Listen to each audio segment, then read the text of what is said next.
Сәлеметсіздер ме оқушылар? Қазақ тілі сабағын бастайық. Бүгінгі сабағымыздың тақырыбы у дыбысының дауысты және дауыссыз болып айтылуы деп аталады. Және ортақ тақырыбымыз өзіме киім үлгісін таңдаймын деп аталады. Олай болса, бүгінгі жаттығуларымыз киім үлгілеріне, киімдерге байланысты болады. Ендеше балалар, барлығымыз оқулығымызды ашып, оқулықтағы 11-ші беттегі 15-ші жаттығуға назар аударайық. Кестеге назар аударайық. У дыбысын біз 1-ші класстан бері білеміз, балалар. У кейде дауысты, кейде дауыссыз болады. Енді кестеге назар аударып, дауысты у қандай сөздерде кездесетінін қарайық. Сурет. Сурет деген сөзді қарайықшы. У дауысты ма, дауыссыз ба? Дауысты дыбыс. Себебі балалар, дауыссыздан кейін келіп тұр, иә? С, оның алдындағы с дыбысы дауыссыз. Дауыссыздан кейін келіп тұр. Және шуақ деген сөзді алыңыздаршы. У дыбысы дауысты, себебі дауыссыздан кейін келіп тұр. Яғни бұл жерден шығатын қорытынды дауыссыздан соң және сөз басында дауыссыздан бұрын келген у дыбысы дауысты болады. Келесі бағанға назар аударайық. Дәуіт деген сөзді қарайықшы, балалар. Дәуіт деген сөзде у дыбысы дауыссыз бола ма, дауысты бола ма? Дауыссыз болады, дұрыс айтасыздар. Себебі у дыбысының алдындағы дыбыс дауысты. Дауысты. Сондықтан у дыбысы бұл жерде дауыссыз болады. Сол сияқты уық деген сөзді қарайықшы. Сөздің басында кездесіп тұр.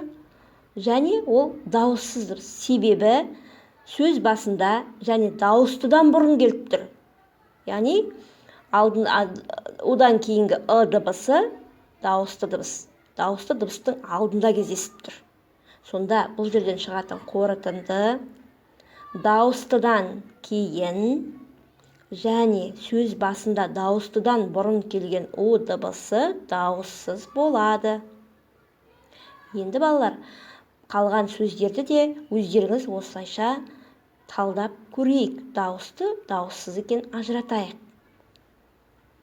12-ші беттегі ережеге назар аударайық. Жаңағы айтылған, түсіндірілген у дыбысы туралы түсіндірілген сабақ мына ережемен сәйкес келе ме? Бәріміз бірге оқып көрейікші. Дауыстыдан соң және сөз басында дауыстыдан бұрын келген у дыбысы дауыссыз болады. Дауыссыздан соң және сөз басында дауыссыздан бұрын келген у дыбысы дауысты болады. Ендеше балалар, осы ережені нақтылау мақсатында 16-шы жаттығуға назар аударайық. Мәтінді түсініп оқы. Сәуле қуыршағына қандай ұлттық бас киімдердің қайсысын кигізді? Болжап көр. Балалар, ұлттық бас киімдердің суреті тұр. Атап қойықшы. Қандай бас киімдерді көріп тұрсыздар? Тақия, бөрік, тымақ, сәукеле. Ендеше балалар, қалай ойлайсыздар? Сәуле қуыршағына қай бас киімді таңдауы мүмкін? Жарайсыздар балалар. Ендеше сіздердің ойларыңыз мәтіндегі оймен сәйкес келе ме екен? Оқиық бірге. Сәуле өздерің сияқты 2-ші сынып оқушысы. Ол сәнді киінгенді ұнатады. Әсіресе қуыршағына түрлі киім таңдап, сәнді киіндіргенді жақсы көреді. Бүгін қуыршағына қазақтың ұлттық киімін кигізбекші. Бірақ бас киім таңдауда қатты қиналды. Ол ойлана келіп, қуыршағына сәукеле кигізді. Балалар, сіздердің ойларыңыз сәйкес келді ме мәтінмен? Жарайсыздар. Ендеше балалар, сәукеле деген сөзді қарайықшы. У дыбысы сәукеле деген сөзде дауысты ма, дауыссыз ба? Ойланайық. Дұрыс айтасыздар. У дыбысы дауыссыз, себебі дауыстыдан кейін келіп тұр. Ендеше дәптерімізді ашып, бүгінгі күннің жадын жазайық. Есте сақтайтын жайт. Кешегі тапсырмадан кейін 2 жол қалдырамыз дәптерге. Содан кейін дәптердің ортасына бүгінгі күннің жадын жазамыз. Одан кейін көркем жазу. С әрпінің бас әрпін және кіші әрпін бір жолға жазамыз. Әдемілеп толтырамыз. Содан кейін барып 16-шы жаттығу дейміз. Сәукеле сөзін жазамыз. У дыбысының дауысты, дауыссыз екен ажыратып, дауысты болса қызыл түспен, дауыссыз болса көк түспен сызамыз. Одан кейінгі тапсырманы қарайықшы балалар. Сәукелені сипатта. Сипаттау барысында әдемі, гауһар тастармен көмкерілген, оюланған, матамен тысталған сөздерін пайдалан.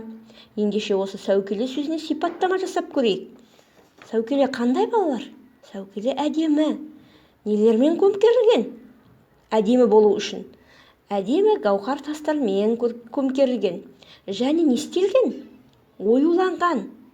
Сырты немен тысталған? Матамен тысталған. Жарайсыздар балалар. Одан кейінгі тапсырма. Осы мәтіннен у дыбысы бар сөздерді теріп жазасыздар. Дауысты у дыбысының астын бір сызасыздар, дауыссыз у дыбысының астын 2 рет сызасыздар. Енді балалар, оқулығымыздағы 17-ші жаттығуға назар аударайық. Көшіріп жазу. Мәтінді көшіріп жазасыздар. Мәтіндегі у дыбысы бар сөздерді теріп жазасыздар.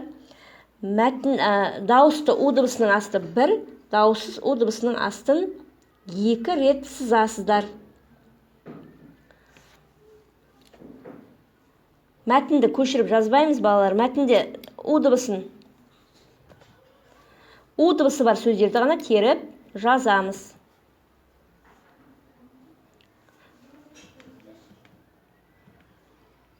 У дыбысы бар сөздер олар: әшекейлеу, тігу, алуан, безендіру. Дауысты, дауыссыз екен ажыратасыздар. Жақсы балалар, енді дұрыс емес ойын ойнап көрейік. Сіздерде сұрақтар беріліп тұр, тапсырмалар бар. Қайсысы дұрыс емес. Соны өздеріңіз анықтайсыздар. У дыбысы дауысты дыбыстан соң дауыссыз болады. Дұрыс па, дұрыс емес пе? У дыбысы сөз басында дауыстыдан бұрын келгенде дауысты болады. Дұрыс па, дұрыс емес пе? Дауыссыз дыбыстан соң у дыбысы дауысты болады. Дұрыс па, дұрыс емес пе? Балалар, өздеріңіз осы тапсырмаларды орындап, маған аудио түрінде жіберуге болады. Енді балалар, 18-ші жаттығуды өз бетімен орындаймыз. Кесте берілген, сол кестені тиісті сөздермен толықтырасыздар. Яғни дауысты у дыбысы кездесетін сөздер жазасыздар біріншісіне кестенің, астыңғысына екіншісіне дауыссыз у дыбысы кездесетін сөздерді өздеріңіз ойлап жазасыздар. Сонымен балалар, бүгінгі сабақта біздер у дыбысы туралы, у дыбысының қай кезде дауысты, қай кезде дауыссыз болатындығы туралы мәліметтер алып, және соған байланысты жаттығулар орындадық. Ендеше балалар, сабағымыз аяқталды. Сау болыңыздар.